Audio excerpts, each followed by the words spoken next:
So imagine you are looking at a system that is making some critical decisions based on some input parameters. Its decision has to be consistent whether you ask that question today, tomorrow, with the same input, it should give same output. Well, LLMs are not designed that way, right? They're probabilistic, right? They predict the next token, language models, right? And that is very important for anybody to understand.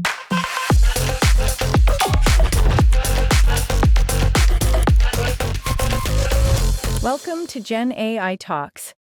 Welcome, everybody. We're back having phenomenal conversations with brilliant minds. And today, we got something to talk about that might be the future now. So I have a phenomenal opportunity to be with these folks, but to bring this to you and really share with you some of the things, it's a dance. So anything you hear you like, let us know in the comments. If you're watching this video in the future, let us know. Can you introduce yourself to the audience? Let them know who you are and a little about your company, FloTorch. Sure. So I'll thank you so much for the opportunity, Sam. And hey, nice talking to you guys. So my name is Hemant Joshi. I did my PhD very, very long time ago in 2007. Since then, I have been working for research companies, for startups, for Fortune 100 companies. I'm currently on the board and a CTO on Claim Genius, which is a automation claims company. We build their deep learning and AI vision models. But then what excites me most to be here today is my role at FloTorch. I'm Chief Technology Officer at FloTorch.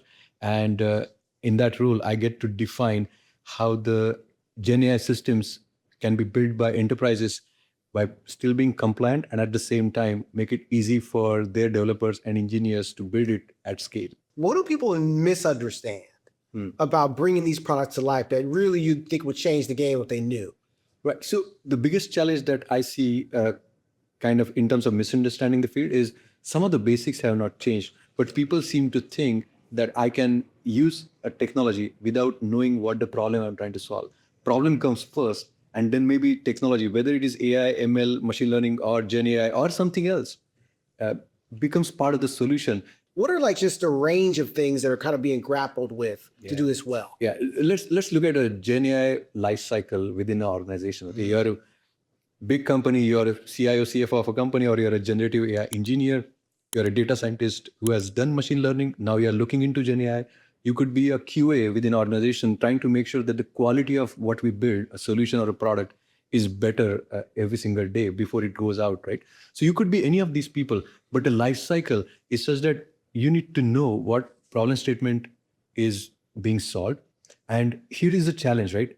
According to Boston Consulting Group, they have published a research report of over 9,000 Gen AI professionals. Deterministic systems versus undeterministic systems. Yes. Fundamentally, I think the world hasn't fully grappled with that difference yet. Because I see, to your point, QA is generally still treated the same, whether they're dealing with determinate or non-determinate. But for those that don't know, the way QA works is all about being able to recreate something. So if someone has a technical issue, if I can't recreate it, I can't technically fix it because I don't know where it's coming from. So being able to recreate something works when it's a deterministic flow. Can you share a little bit like just how that's done differently? Because what you kind of touched on, I think, is really brilliant, where by testing thousands of instances of what it does, you kind of approach the understanding of how well it's doing in a whole different way than you typically would in a deterministic systems. Can you just share a little bit about that? I think that's a fun one. Deterministic systems are really important where if you ask the same question, it does not depend on amount of caffeine. That, by the way, usually me, if you ask me the same question, depending on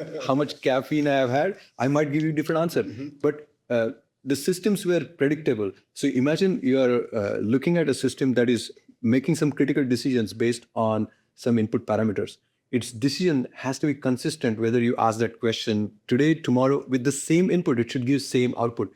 Well, LLMs are not designed that way, right? They're probabilistic, right? They predict the next token, language models, right? And that is very important for anybody to understand. If you have to take one area, you could put $1 billion into making the perfect life cycle. Oh, okay. What would that look like? A lot of people are looking at different things. I'll give you one perfect example. Most of the LLM providers are claiming to have AGI. We, in fact, have a talk here and some people are talking about it.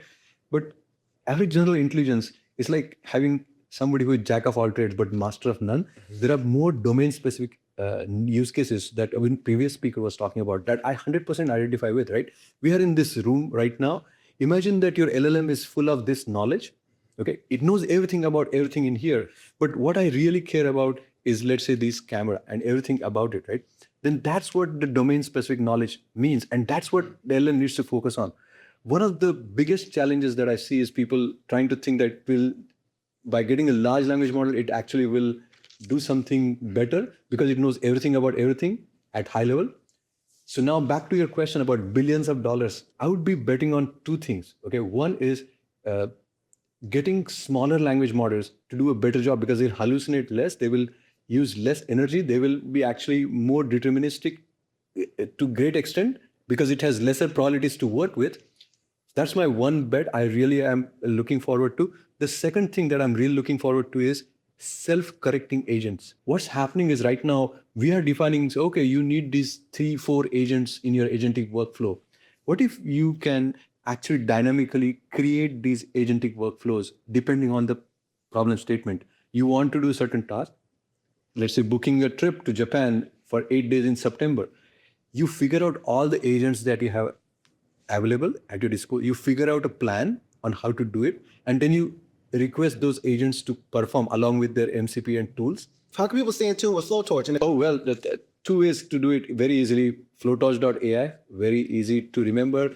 It is FloTorch.ai. It is a one place where you can try things out. You can see some of the articles. We have done comparative benchmarks across LLM providers, across agentic workflow engines. And we publish these as a matter of community contribution. And then the second place would be LinkedIn. Look us up on LinkedIn for FloTorch. But that said, thank you. Amazing session today. Big ideas, real tools, bold moves. That's what Gen AI Talks is all about. Don't miss what's next. Subscribe and explore more in our Gen AI community.